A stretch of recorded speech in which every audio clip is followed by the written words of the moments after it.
Hello student, मैं अनीता, आपकी Hindi teacher. आज हम आपकी हिंदी कोर्स बुक मुस्कान का तृतीय अध्याय पढ़ेंगे, जिसका नाम है दशहरा।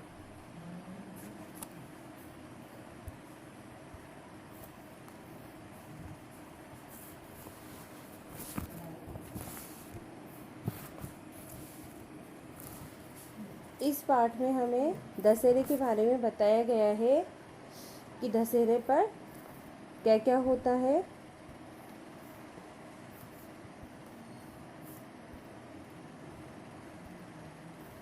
दशहरे के दिन रावण, कुंभकर्ण और मेघनाद के पुतले एक मैदान में जलने के लिए तैयार हैं। रावण को हंसता देखकर कवि ने उसकी खुशी का कारण पूछा, तो उसने बताया कि वह तो अपनी करनी का फल भोग चुका है, किंतु उसके जलने का तमाशा देखने वाले उसके अंत में भी कोई शिक्षा नहीं लेते। वे भी रावण के समान बनकर बुरे बुरे काम करते रहते हैं। वह उन तमाशबीनों की मूर्खता पर ही हंसता रहता है।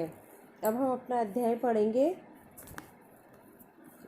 रावण कुंभकर्ण के पुतले, दोनों मोटे डंडे पतले। तो रावण और कुंभकर्ण के जो पुतले हैं, वो दोनों पुतले तो मोटे हैं लेकिन डंडे पतले पर लगे हुए हैं। मेघनाद दोनों के बीच नहीं रहा आँखों को मीच। तो मेघनाद जो है वो दोनों पुतलों के बीच में है और आँखों को बंद नहीं कर रहा है, उसने अपनी आंखें खोल रखी है। मोटी आंखें फाड़ देखते सबको जो आते जो जाते। तो ये लोग क्या करते हैं, मोटी आंखें खोलकर जो लोग आते जाते हैं उनको देखते हैं। देख देख सब खुश होते, नहीं किसी को देखा रोते। तो ये क्या करते हैं, इनको देख देख कर सब लोग खुश होते हैं और कोई इनको देखकर रोता नहीं है। दाएं बाएं आगे पीछे खड़े हुए रस्सी से खींचे। और रावण, मेघनाद और कुंभकर्ण के जो पुतले हैं वो दाएं बाएं आगे और पीछे चारों तरफ से रस्सी से खींचे हुए हैं। डंडे पर हिलते कुछ ऐसे, नाच रहे हो खुशी से जैसे। तो जब ये चारों तरफ से रस्सी से बंधे होते हैं और एक डंडे पर टिके होते हैं, जब ये हिलते हैं तो ऐसा प्रतीत होता है जैसे कि ये खुशी से नाच रहे हों। अड़ियल रावण कुछ बतलाओ, कैसी तुम खुशी तुम्हें समझाओ। तो कवि कहता है, अड़ियल रावण कुछ बतलाओ, तो तुम अपने बारे में कुछ तो बतलाओ कि तुम्हें कैसी खुशी हो रही है, हमें समझाओ।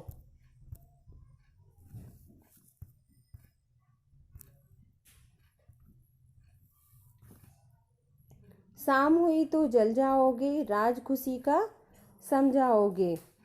तो कवि पूछता है कि शाम होते ही तुम क्या है, जल जाओगे और अपनी खुशी का राज कैसे समझाओगे फिर अगर तुम जल जाओगे तो रावण बोला, हा हा हा, फल पाऊंगा जैसा चाहा। तो रावण हंसता है और बोलता है कि मैंने जैसा चाहा वैसा ही मैंने फल पाया। मैंने ऋषि मुनि साधु मारे, तो मैंने ऋषि मुनि और साधु तपस्वी जो होते हैं उनको सबको मारा था। पाप किए थे कितने सारे, और मैंने कितने सारे पाप किए थे। कर्म किया था मैंने जैसा, फल भी मैंने पाया वैसा। तो जैसा मैंने कर्म मतलब काम, जैसे मैंने कर्म किए थे वैसा ही मैंने फल प्राप्त किया है। मतलब मैंने बुरे कर्म किए थे और मुझे जो फल भी है वो बुरा ही मिला है। पर कुछ दर्शक आते ऐसे करतब जिनके मेरे जैसे, लेकिन फिर भी कुछ जो मुझे देखने वाले आते हैं उनके कर्तव्य ऐसे ही हैं जैसे मेरे थे। मतलब कई लोग क्या करते हैं, अभी भी बुरा काम करते हैं और उनको बिल्कुल भी डर नहीं लगता है। उनके कार्य तो बिल्कुल मेरे जैसे हैं और वो मुझे देखने भी आते हैं, लेकिन फिर भी वो मुझसे कोई सीख नहीं लेते हैं। हंसते हंसते मुझे देखते, चोरी तक से नहीं चूकते।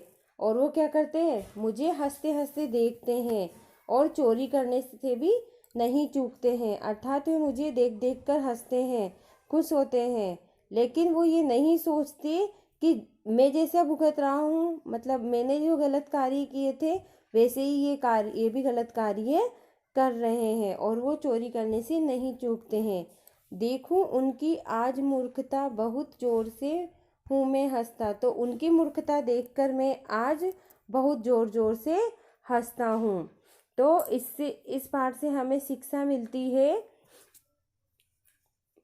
कि हमें बुरा कार्य नहीं करना चाहिए और बुरे कार्य करने वाले का अंत भी हमेशा बुरा ही होता है। इसलिए हमें रावण से ये सीख लेनी चाहिए कि हमें कोई बुरा कार्य नहीं करना चाहिए, नहीं तो हमारा भी अंत रावण के समान ही होगा। तो हमें रावण से शिक्षा लेनी चाहिए कि हमें बुरा कार्य नहीं करना चाहिए। अब आपके शब्दार्थ हैं: आंखें मीचना, आंखें बंद करना, राज रहस्य छिपी हुई बात। तीसरा है कर्तव्य, कर्तव्य होता है विचित्र कार्य या विचित्र काम। मूर्खता बेवकूफ़ी होती है। अड़ियल होती किसी की बात न मानने वाला। कर्म काम या कार्य, चूकना होता है छोड़ना। अब है आपके मौखिक प्रश्न। दशहरे के मैदान में किस किस के पुतले थे? तो दशहरे के मैदान में रावण, कुंभकर्ण और मेघनाद के पुतले थे।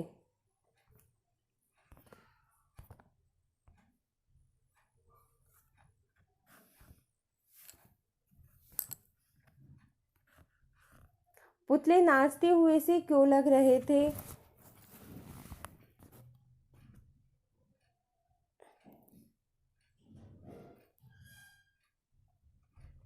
तो हवा से हिलने के कारण पुतले नाचते हुए से लग रहे थे। नेक्स्ट क्वेश्चन है, थर्ड क्वेश्चन।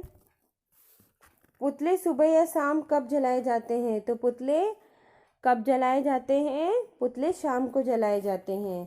नेक्स्ट क्वेश्चन है, कुछ दर्शकों के कर्तव्य किसके समान होते हैं? तो कुछ दर्शकों के कर्तव्य रावण के समान होते हैं। नेक्स्ट है, चोरी करना कैसा काम है, मूर्खता का या बुद्धिमानी का? तो चोरी करना मूर्खता का काम होता है। नेक्स्ट आपके लिखित प्रश्न हैं। लिखित प्रश्नों के उत्तर कम से कम शब्दों में लिखिए। पतले डंडों पर कैसे पुतले खड़े थे? पतले डंडों पर मोटे मोटे पुतले खड़े थे। रावण और कुंभकर्ण के बीच किसको खड़ा किया गया था? रावण और कुंभकर्ण के बीच मेघनाद को खड़ा किया गया था। पुतले खुशी से क्या करते हुए दिखाई दे रहे थे? पुतले खुशी से नाचते हुए दिखाई दे रहे थे। नेक्स्ट है आपके, रावण क्या देखकर हंसता है? रावण लोगों की मूर्खता देखकर हंसता है। वाक्यों के रिक्त स्थानों में उचित शब्द लिखिए। दो पुतलों के बीच किसका पुतला खड़ा था? तो मेघनाद का पुतला था।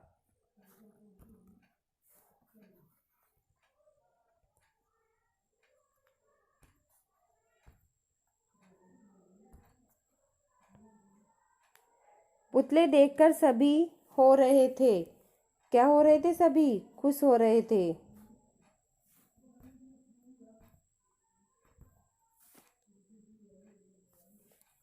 पुतलों को तरफ से रस्सियों से बांधा गया था। तो कितनी तरफ से पुतलों को रस्सियों से बांधा गया था? 4 तरफ से। रावण ने मारे ऋषि मुनि साधु, उसने जैसा कर्म किया था फिर उसने फल भी पाया। तो कैसा फल पाया उसने? जैसा उसने कर्म किया था वैसा ही उसने फल पाया।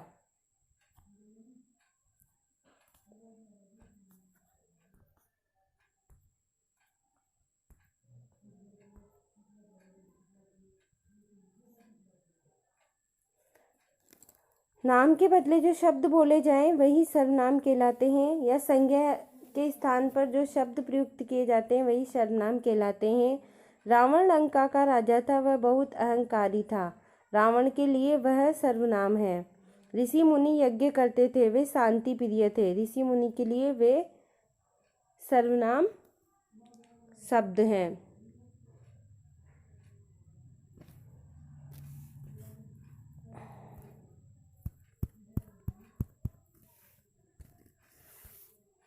नेक्स्ट है, अब बच्चों को करने हैं। अब आपकी बारी। कोष्टक में से उचित सर्वनाम शब्द चुनिए।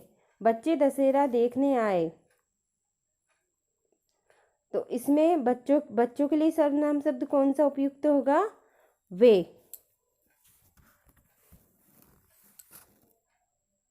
बीच वाला है वे।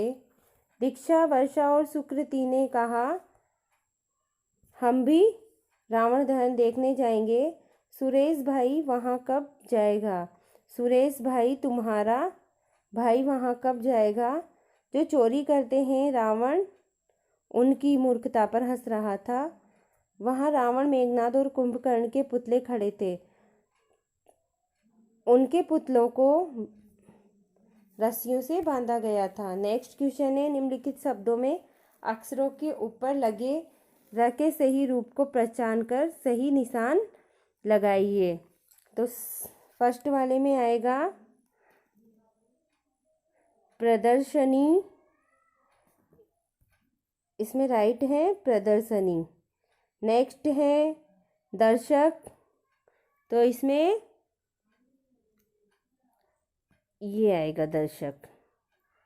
फिर है संपूर्ण, तो इसमें फर्स्ट वाला है। नेक्स्ट है कुंभकर्ण, कुंभकर्ण ये है।